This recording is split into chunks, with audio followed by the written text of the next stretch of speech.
Now, from WYDC TV, this is Big Fox News at 10.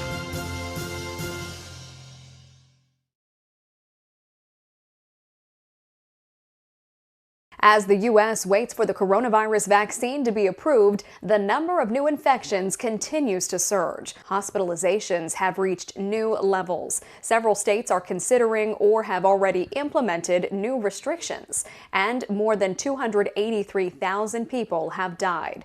Lucy Kavanaugh reports.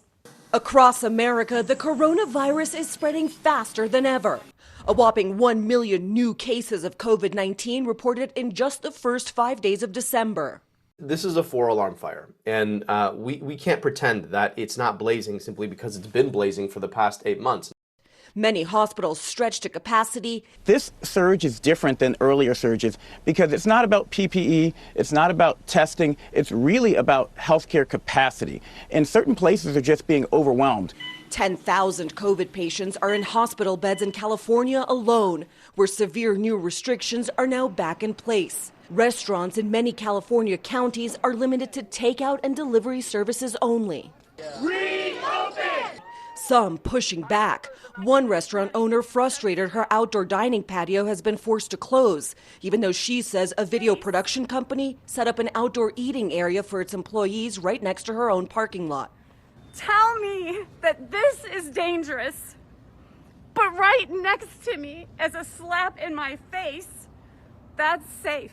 New York also considering closing indoor dining in 5 days if hospitalization rates don't stabilize. As for schools in the Big Apple, some of those reopened today for elementary and special needs students. The parents were so happy and so relieved. Colorado Governor Jared Polis recovering from COVID. His husband also sick and rushed to the hospital.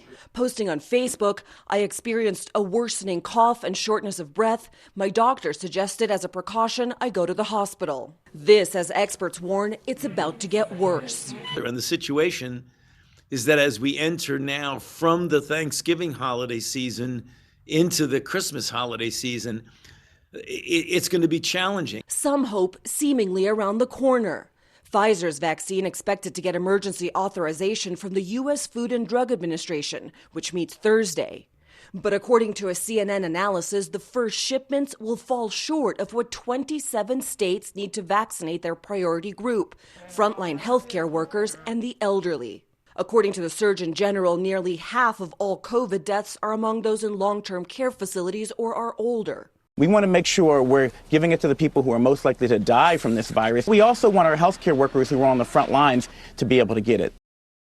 The Trump administration opted last summer not to lock in a chance to buy millions of additional doses of one of the leading coronavirus vaccine contenders. As COVID-19 specialist Amanda Decker explains, it's a decision that could delay the delivery of a second batch of doses until manufacturer Pfizer fulfills other international contracts. The revelation was confirmed on Monday. It turns out the White House ordered enough vaccine doses from Pfizer to administer to 50 million Americans, but instead, it turned down an offer to buy 5 times that amount. It's about 100 million shots because every individual will need 2 shots of each the Pfizer and Moderna vaccine for them to be effective. Now, because of this, Pfizer now has an obligation to several European countries to provide doses to them because those countries did choose to purchase the shots ahead of time. Meanwhile, Pfizer and Moderna were noticeably absent from today's vaccine summit taking place at the White House. Both companies say they were invited last minute but declined to attend after learning they would not be participating if they did show up. Pfizer officials saying it appeared as though the White House set the summit up as a way to take credit for the vaccine being developed so quickly. Pfizer's vaccine is expected to be endorsed and approved for emergency use Thursday by the FDA, with the first shipments arriving and being administered in states as early as Friday. The issue now remaining, though, after those first shipments, how many more vaccine doses from Pfizer will states get and when? Right now, the estimate is Pfizer can send more across America sometime around June after fulfilling those European and other nation obligations. Moderna is expected to receive that emergency use authorization from the FDA around December 17th. And if that does happen on that day, within 24 hours, those vaccine doses will also ship out and start being administered. I'm COVID-19 specialist Amanda Decker reporting. The COVID-19 vaccine rollout getting underway in the UK today. 90-year-old grandmother Margaret Keenan was the first person to receive a vaccination this morning. The effort makes Britain the first country to distribute the Pfizer-BioNTech vaccine. People over 80, care home workers, and frontline healthcare staff will be the first to get it. The vaccine is a 2-shot series, with the second dose coming 3 weeks after the first. Medical providers have had it rough throughout the pandemic, including private EMS companies who are now facing financial difficulties. Reporter Matt Kleindinst joins us in Corning to explain how one ambulance company is feeling the pinch. AMR, which provides services for Corning, is one of many private ambulance companies to receive funding during the spring. That funding has since dried up. Private EMS companies were given $35 million in COVID relief, but that's a drop in the bucket compared to the $30 billion relief given to hospitals and nursing homes. And while AMR has seen increases in emergency calls due to COVID, hospital transports have not increased, resulting in decreased compensation for those calls. On top of all of that, the company has also had to shore up PPE supplies months in advance. According to the American Ambulance Association, there's billions of dollars worth of CARES Act funding that is yet to be distributed. The association says it's working to release those funds and plans to hand them out to private EMS companies, including AMR. Reporting from Corning, Matt Kleindinst, Big Fox, WYDC. Lawmakers on both sides of the aisle remain hopeful that a deal can be reached on a COVID-19 relief bill. Some of the factors that they can't agree on include liability protection for businesses and funding for state and local governments. They are also trying to avoid a government shutdown. Ray Bogan has details. There's a sense of urgency on Capitol Hill as lawmakers put the finishing touches on a $908 billion relief bill. Both Republicans and Democrats agree help is needed for millions of Americans facing the economic onslaught of the pandemic. We senators are no strangers to a year of end-of-year drama.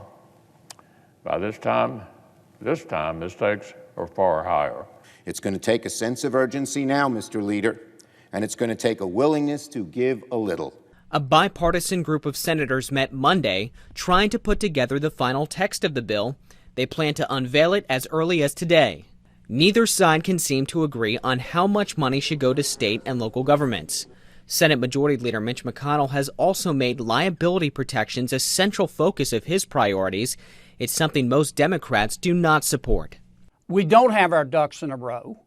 I'm not sure we know where our ducks are. We are stuck. As Congress stalls, millions of Americans are making heartfelt pleas to their representatives to reach a deal. Restaurant owners would like to see another round of the Paycheck Protection Program. We need stimulus funds now, and we need them with the least amount of strings possible. Lawmakers are also seeking an agreement on government funding in the hopes of avoiding a shutdown.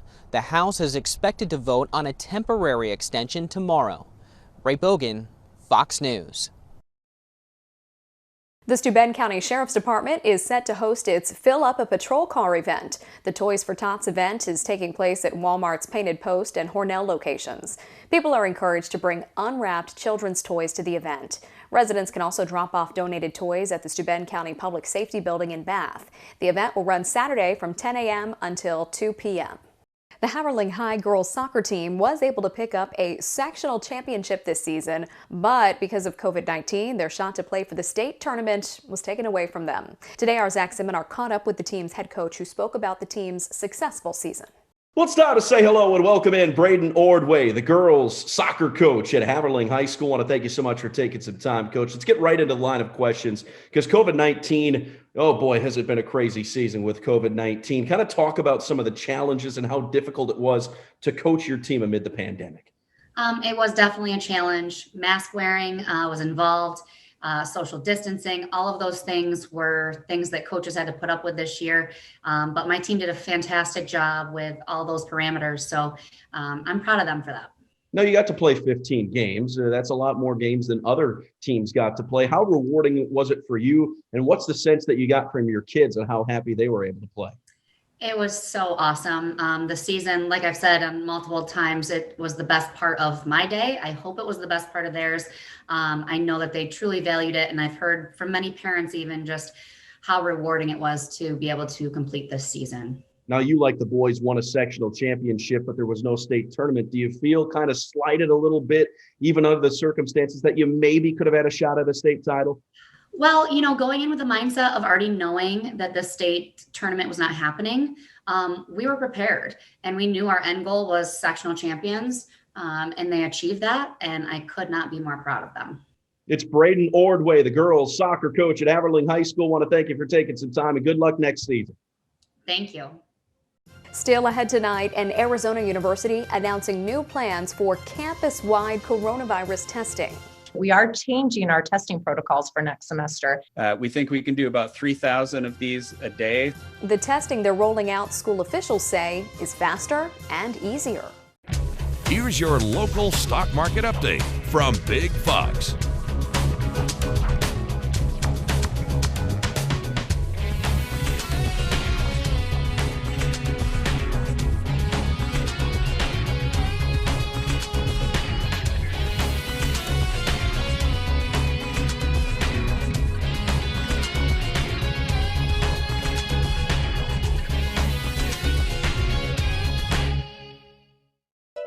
Now, your Twin Tiers forecast from Big Fox. Tonight's Big Fox forecast is brought to you by William Mattar. Good evening, everyone. I'm meteorologist Kim Walker with your weather update. We did see plenty of sunshine this afternoon. We started off with a little bit of clouds and a very brisk northwest winds, which kept those temperatures in the upper 30s for most of us. So it is a little bit warmer today than it was yesterday. Readings were about 5 to 10 degrees warmer than it was for your Monday. We're going to continue that warming trend despite the fact that we do have the possibility of some snow as we head into tomorrow. A low pressure system moves through the state and crosses into the Atlantic, and that's going to leave us with cold air behind the system.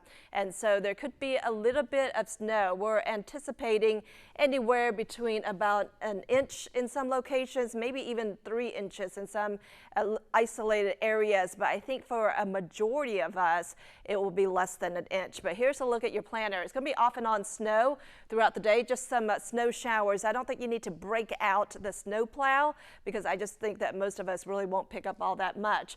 Temperatures starting off right around freezing as we warm up into the lower 40s. It looks like some of the rain will be mixing in with the snow, and so it will be a very slushy snow at that. But for the upcoming days, I'm expecting all the snow to melt. So here's a look at your future radar. For tonight, there may be a few isolated flurries. By 7 o'clock in the morning, it looks like it becomes a little bit more widespread. A few snow showers from Corning to Elmira, and then it looks like places like Cornell and Bath, you could see maybe a few flurries, and then throughout the day, you could pick up a few more snow showers. But again, I think most of the activity will start to taper off by the late afternoon, and so with that, a little bit warmer conditions coming in, and so I don't think we're going to have a lot of accumulation. Of course, with the rain mixing in, that will reduce our accumulations. And so for most of the region, especially just to our north in the Adirondacks, maybe a little bit more, about 3 to 6 inches. There will be some areas to the east and near the lake that will pick up about 3 inches or so, but for our area, I'm expecting less than an inch. And of course, I think for the upcoming days, as those temperatures climb up and milder temperatures return, all that will be melting. So out ahead of our next storm system, temperatures will be about 10 to 15 degrees above normal, and then this trough will be moving eastward. And so by the end of the week and into the weekend, we do have the possibility of some snow. Tonight, temperatures dive down into the 20s, 40s for tomorrow. And then as we head into the upcoming days, a warming trend. Highs will be back into the 50s by the end of the week before another cold front comes in on Sunday. New plans for campus-wide coronavirus testing and enforcement for the University of Arizona. That's because the university says the gargle test is the gold standard. Austin Walker shows us how it works. While students are gone for the holiday, the university has been hard at work figuring out ways to ramp up COVID-19 testing for the spring. But Sometimes that means starting from scratch. We are changing our testing protocols for next semester. We think we can do about 3,000 of these a day. Dr. Mike Warby, head of oncology at the U of A, is part of that testing reboot. The new plan makes testing easier. So this is just 5 milliliters of salt water, sterile salt water. And instead of the deep stick in the nose to get back to the pharynx where those cells that are infected are, what this allows you to do is just swish this around and then gargle and get back to those same cells in a much more tolerable way. The test takes relatively no time at all. Okay, so we're gonna just take this and twist that top off like you're turning a key really hard. Then the person will put the solution in their mouth, swish it back and forth, then spit it back into the tube. In the spring, it's expected for every student who lives on campus or comes on campus for an in-person class to get COVID-19 tested. But it's not for anyone else. For example, if an off-campus student goes to the bookstore or the rec. The enormity of compliance and tracking this is really difficult, and obviously we can't assure that everybody has been tested. Dr. Richard Carmona says the goal for the U of A is to get testing and compliance under control, especially as cases are on the rise. In the 14-day change, we're up 58%. Deaths have increased nearly 100%, and hospitalizations up 57%. Starting from scratch and building back better for students and the community. Wearing a mask is one of the best ways to stop the spread of COVID-19, but if you do wear one often, it can cause your skin to break out. Mandy Gaither takes a look at 5 ways to keep your skin clear in this Health Minute. Having trouble keeping your skin clear beneath a mask? You're not alone. There's even a name for it on dictionary.com. Maskne is defined as acne or other skin irritations that result from wearing a mask. They perspire, or if they're a little bit oily, the pores get clogged under the mask. And honestly, some people get irritated from the mask alone. Dr. Glenn Kalansky, board-certified dermatologist and fellow of the American Academy of Dermatology, says these 5 things can help. First, wash your face before and after putting on a mask, and use an oil-free water-based moisturizer, but not too much. Many people put a thick layer on, and when you put a thick layer, it can lead to clogging of the pores, especially under a mask. So just putting on a thin layer works fine. Change your mask often and keep it clean. If it's cotton, wash it frequently and watch what you're putting on your face. Most importantly is stop wearing makeup under the mask. It clogs the pores under the mask. And plus it keeps rubbing off on your mask, and you just keep putting that mask on your face with old makeup. Finally, if you have to wear a mask for hours at a time, go to a place where you can take it off for 5 or 10 minutes to allow your skin some time to breathe.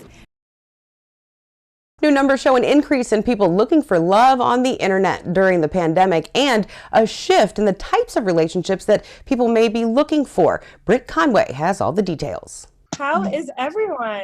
Finding love in the age of COVID-19 means more people are turning to virtual dating. When COVID hit, we started to realize, I would like to be in lockdown with somebody else. Maybe I'd like to quarantine with somebody. It's been a record-setting past few months for Match Group, which owns apps like Match, Hinge, OkCupid, and Tinder.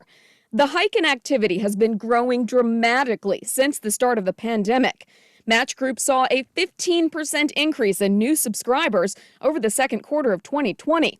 And the Match app alone saw a 40% increase in engagement since March. That's higher than our typical Valentine's Day season. On Tinder, there were 3 billion swipes the day of March 29th. And this cuffing season, Match Group expects more user engagement. This year, compared to last year, it's been a 20% increase in messages and 30% increase in activity throughout Match in the month of October. Bumble reports 1 in 3 daters on their app are placing bigger emphasis on finding a partner heading into the holiday season, and says in the spring, it experienced a 70% rise in video calls. Meanwhile, Match says their latest data also reveals a shift in dating mentality, with more people saying they're being more authentic and looking for a serious relationship. 58% of app daters, and these are all singles, not just match users, have shifted towards more intentional dating, which means they're really paying attention to what they're looking for. I'm Britt Conway reporting. A federal court blocking the Trump administration's restrictions on TikTok that said it would cause irreparable harm. The court finding shutting down TikTok would not be fair to the company or its more than 100 million users. ByteDance, the Chinese owner of TikTok, was ordered by the president in August to sell the app to a U.S. company over concerns about national security. The court's action Monday also stopping a move that would make it illegal for internet companies to carry TikTok's data across the web. Weren't self-driving cars supposed to be a thing by now? Well, Uber appears to be losing a little faith in the idea. The ride-sharing, ride-hailing company is selling its 5-year-old self-driving car division to autonomous car startup Aurora. Uber had been pretty vocal about its belief that self-driving cars were the future as early as 2014. The program it started to research and develop the technology was beleaguered with issues. Still, the company is not fully parting ways with the autonomous vehicles. Uber will gain a 26% ownership stake in the company Aurora within this deal and invest $400 million in that company as well. Ain't no mountain high enough. Well, apparently Mount Everest is a little taller than we actually thought. Jeremy Roth explains in today's Take a Look at This. This just in, Earth's tallest mountain is now even taller, statistically speaking. Experts have decided Mount Everest measures in at roughly 29,032 feet tall. That is about 3 feet taller than previously thought. I know it doesn't sound like much, but the figure caps off more than a decade of dispute over the peak's precise height. A back-and-forth dispute between the governments of Nepal and China started in 2005, with neither wanting to recognize the other's findings. And in 2015, a massive earthquake threatened to change the data altogether. Finally, in 2019, the countries agreed to work together, teams went up, and a jointly calculated measurement was announced, with leaders calling Everest an eternal symbol of the friendship between the two countries. Hey look, yay, another mysterious monolith has been discovered, this time on a beach in the UK. The monolith... You know what? Enough with the monoliths. I'm sick of the monoliths. Surely there's more important news out there, like, otters in love. A pair of lonely sea otters who had lost their mates found new love thanks to dedicated animal experts and, I swear I'm not making this up, an otter dating website. Okay, the dating profile site Fishing for Love was crafted specifically to pair up Pumpkin and Harris, but it worked, and the two were brought together at an England sanctuary and hit it off. Don't think this is adorable? Well, you otter. Whatever, it's better than monoliths. For Take a Look at This, I'm Jeremy Roth.